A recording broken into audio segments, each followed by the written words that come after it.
I'm like a mortal man. Sometimes I can see the water dance. I just wait for. Bueno, Martín, gracias una vez más. Acá nos recibió el ingeniero en su casa, así que siempre agradecido por su tiempo y su predisposición, el ingeniero Martín Petroni. Vamos a estar hablando un poquito de cómo fue el resultado de la campaña de FINA 2023-2024 y cómo arrancó, ¿no?, la siembra de Euresa, cómo se fueron desarrollando los cultivos de soja y maíz principalmente, hasta llegar hoy a la fecha con la situación que estamos. Martín, gracias una vez más por recibirnos. Comentaros un poco cómo fue el panorama de la FINA, ¿sí?, cómo terminó, qué es lo que se esperaba, cómo fueron los resultados y de ahí arrancando, como dije, con los cultivos de siembra de Euresa hasta el día de hoy. Víctor, audiencia, buenas tardes, buenos días, porque se pasa en diferentes lugares, tenés diferentes públicos, diferentes localidades, así que bueno, a todos que tengan un buen día, un buen año. Bueno, la FINA fue una FINA regular, ¿sí? Regular según por zona, regular a mala. En nuestra zona un promedio todavía no lo tenemos, pero un promedio que debe haber estado en el orden de los 15, 12, 18 quintales nomás. Hay lotes de 2 quintales a 30 quintales máximo, que me ha tocado a mí por lo menos estar escuchando, viendo. En lo particular muy poquito trigo. Yo creo que se debe haber sembrado alrededor de un 30% del proyectado, un 40% del proyectado, y de ese 30-40% del proyectado se debe haber trillado un 50%. O sea que la producción en lo que es FINA, el aporte, digamos, en lo que es FINA a los dólares del país es muy bajo, por lo menos en nuestra zona y en una gran zona triguera.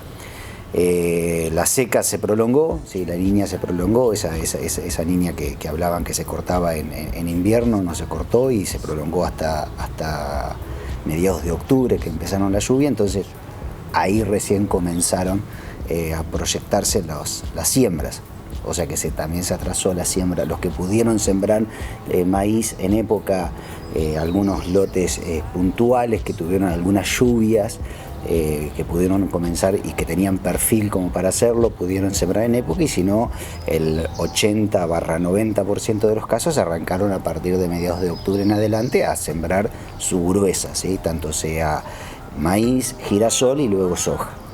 Así comenzó una campaña que empezó a llover de manera, a mediados de octubre, de manera regular hasta buena, muy buena.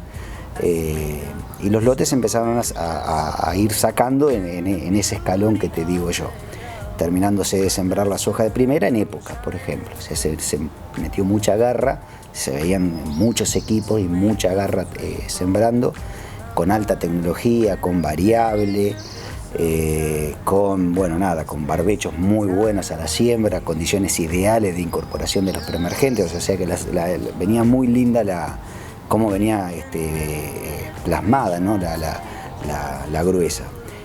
Bueno, hasta ahora que los primeros días de enero se cortó el suministro de agua de Dios, digamos, de las lluvias, y parece que el rinde está marcado este año por lo que es la lluvia, ¿no?, porque lo que es el perfil, nada. Justamente ahí va la pregunta, recordarle a la gente que las napas están muy bajas, que los cultivos, porque muchas veces cuando se habla con gente que no está relacionada al ambiente, uno se encontraba, no sé, en la carnicería, en el súper, en la estación de servicio, che, cómo viene la campaña, espectacular, y veníamos diciendo que no se corte, porque los cultivos estaban condicionados al agua que venga de la lluvia. De abajo no hay nada, y bueno, y acá se empiezan a marcar lo que veníamos hablando hace unos meses atrás, cuando te hice otras notas con respecto a cómo se debe manejar el suelo o los diferentes tipos de suelo, compactado, descompactado, siembra directa, convencional, o el manejo de malezas. Y bueno, acá el ingeniero va a hacer un poco ese resumen, porque se nota en la ruta lotes uno al lado del otro, y donde hay dos panoramas diferentes, y ahí es donde se ve el manejo del suelo. Víctor, bueno, la pregunta es muy buena, o sea, es una sumatoria desde la campaña 22-23 acumulada a la 23-24, y si uno quiere retrocederse un poquito, empezaron las precipitaciones a cortarse en la campaña 20-21, o sea que te sumas 20-21, 21-22, 22-23, 23-24, o sea, estamos, por más que este año es niño y te lo van a pelear a todo como niño, pero estamos 3 años seguidos de niña, y un niño, a mi entender, pese a que es muy agresivo en otras zonas del país, estamos hablando de zonas con inundación, zonas que se han mostrado que es un desastre, pero en nuestra zona es un niño moderado, lo veo yo. Entonces eso hace que cargar el perfil, hoy tenemos la napa, quien está midiendo napas, tenemos napas por encima de los 5 metros de ahí para abajo. Entonces cargar esa napa para que la raíz de los cultivos pueda lo que se llama colgarse de esa napa, lo hemos hablado en algunos momentos, pueda tomar agua en los momentos críticos del cultivo cuando no hay precipitaciones, estamos lejos, ¿sí? Estamos hoy una raíz de cualquier cultivo de gruesa, si no hay ningún impedimento genético del suelo, físico, pongamos que no lo tengamos, antrópico, sino genético, las raíces pueden llegar hasta el 1,80 m, 1,90 m, pero hoy estamos hablando que tenemos a 5 metros la napa, entonces tendríamos que tener una napa a 2 metros, ¿sí? Tenemos que pedirle 3 metros subir la napa. Y esos 3 metros son fácil hoy, a estar hablando de 2 años consecutivos de precipitaciones que no tienen que estar por debajo de los 1000 milímetros, 1200 a 1300 milímetros, para poder, ¿sí?, acumular esa napa, y bien repartido. De nada sirve 300 milímetros de golpe, porque uno ve los desastres que se hacen, aparte que el agua en poco tiempo se desaparece, o sea que tiene que ser bien repartida. Volviendo a lo que vos decías, los manejos de los suelos, una cosa es tener un suelo en siembra directa, otra cosa es tener un suelo en convencional. Hay que preguntarse por qué está en convencional, porque quizás había algún impedimento que hizo romper la directa y pasar a una convencional, o un manejo que veníamos de una pastura que no estaba, digamos, que estaba muy sobrepastoreada, entonces había que entrar con un implemento mecánico para poder hacer la siembra. Entonces se sale de la pastura, en vez de salir a directa se sale a convencional, y hoy está tomando las consecuencias de no tener cobertura.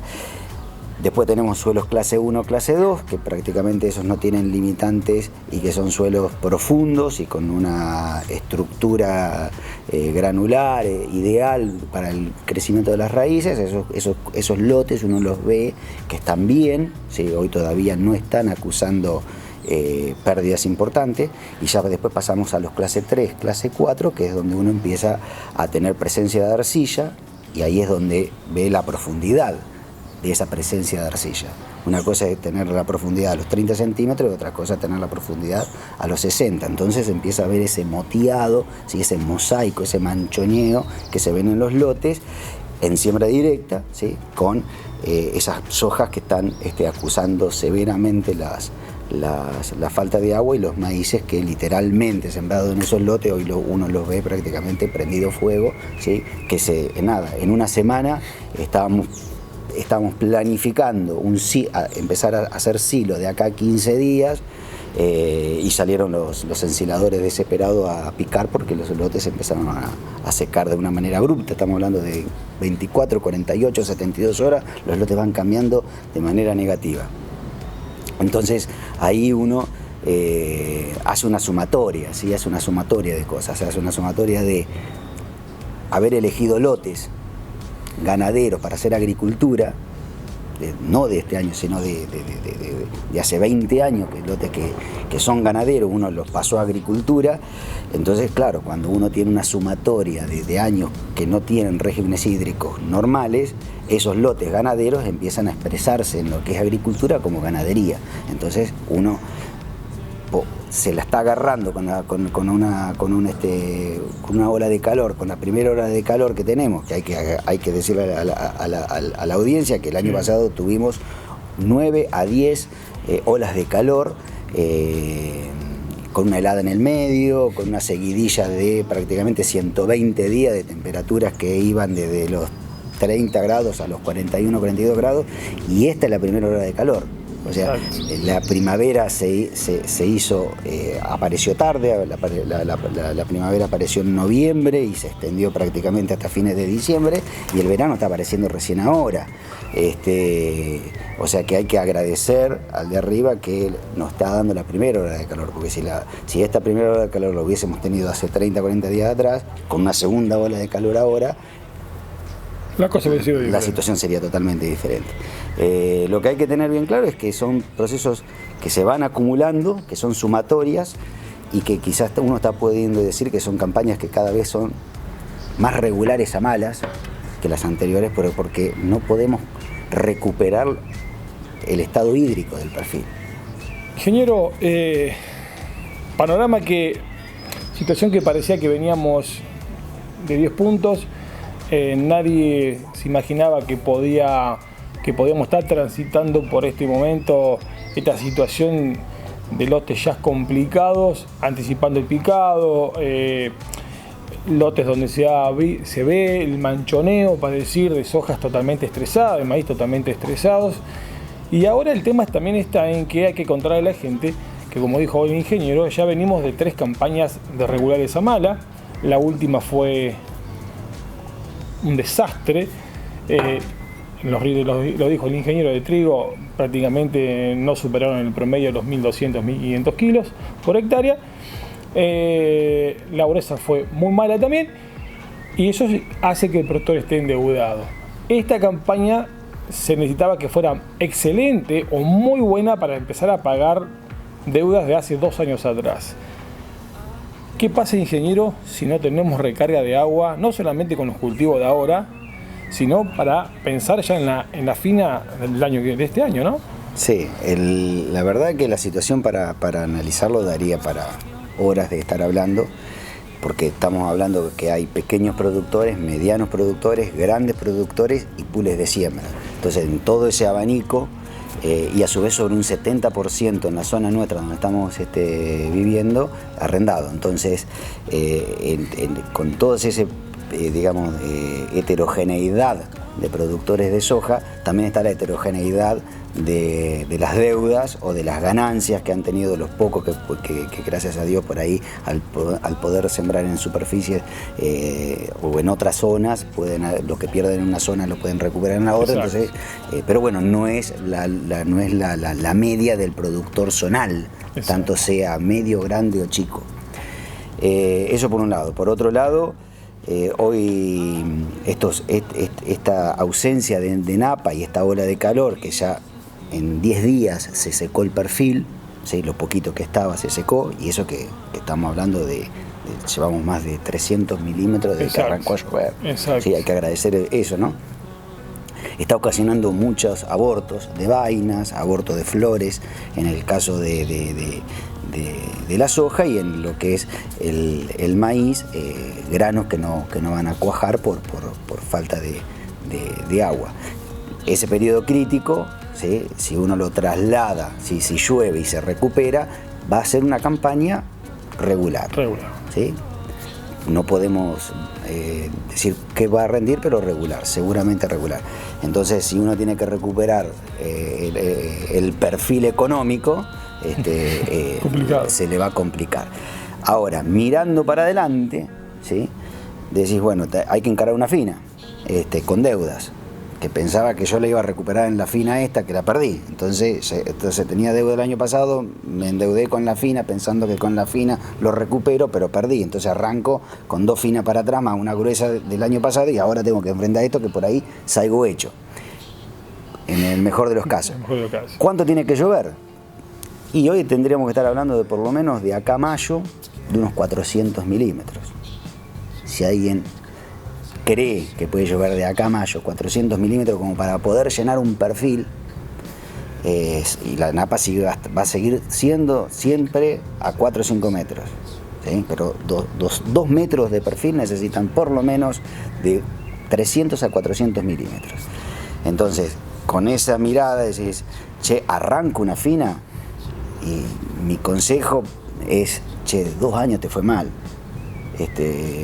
Venimos para atrás en 3, 4 años que no podemos llegar a los 900 milímetros. Hace 3 años que venimos un promedio de 500 milímetros. Entonces venimos aproximadamente arriba de 1000 milímetros por debajo en 3 años. Sumatoria. No te llueven 400. Quédate tranquilo, hace un lindo barbecho largo y miremos a ver qué es lo que va a pasar el año que viene. Se habla de una niña a partir de mayo-junio, o sea que el panorama no es bueno, ¿sí? De acá hasta te diría a octubre de este año. Uno no quiere ser pesimista, pero sí realista y para tratar de que el productor entienda, ¿sí? Que primero estamos en una zona que es más ganadera agrícola por calidad de lote. Exacto. Que se transformó hace 50 años, o hace 40 años, o hace 30 por la economía en agricultura. Entonces, que empiece a entender que hace 50 años atrás no se hablaban de los quintales de alquiler de este año o el porcentaje de estos años, y que se hablaban de otros números. Entonces tratar de empezar a entender eso, ¿sí?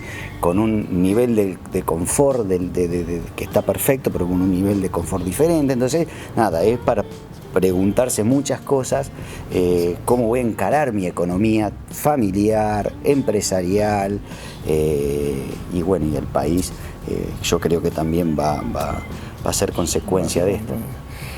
Bueno, gente, podría estar charlando horas con el ingeniero Martín Petroni, porque la verdad tiene mucha experiencia, habla de la realidad, que es otra cosa muy importante, los pies sobre la tierra, un ingeniero que camina en los lotes, y es la situación que estamos viviendo hoy en día. Muchas veces las personas que por ahí no están vinculadas, lógicamente, porque no se dedican a esto, piensan que es más fácil la cosa, pero no, hoy el productor sigue estando en una situación muy complicada. Los cultivos venían muy bien hasta hace unos días atrás. Esta ola de alta temperatura sumada a la falta de precipitaciones hizo que el perfil se secara, y ahora el panorama es totalmente diferente, y de acá a 10 días estamos entrando a febrero mañana, y por 10 días dan altísimas temperaturas y nada de lluvia. Por lo tanto, en 10 o 15 días te puede arruinar lo que planificaste durante meses. Esperemos que no sea así. Gracias, Martín, por tu tiempo, y nos vamos a estar viendo seguro más adelante. Bueno, Víctor, gracias a vos. Decirle a la sociedad, agradecerles que te siguen, a las empresas que te siguen, a seguir apostando. No todas las zonas iguales, y uno está mirando quizás una zona del partido de Lincoln, y más hacia el lado de Peguajó, más hacia el lado de otras zonas, hacia el lado de Casares, ¿sí? Hay zonas que están mejores, y uno se va para el lado de Granada, de Pinto. Para el lado, hay otras zonas que están mucho mejor, para el lado de Chacabuco, para el lado de Chivilcoy, para el lado de Pergamino. O sea, gracias a Dios, el año pasado era muy grande la zona, ahora se achicó la zona, pero nosotros seguimos estando en ese núcleo colorado que bueno, la seguimos padeciendo, que es prácticamente, te diría que es partido de Lincoln y algunos aledaños. Gracias, Martín. No, gracias a usted, y mucha suerte.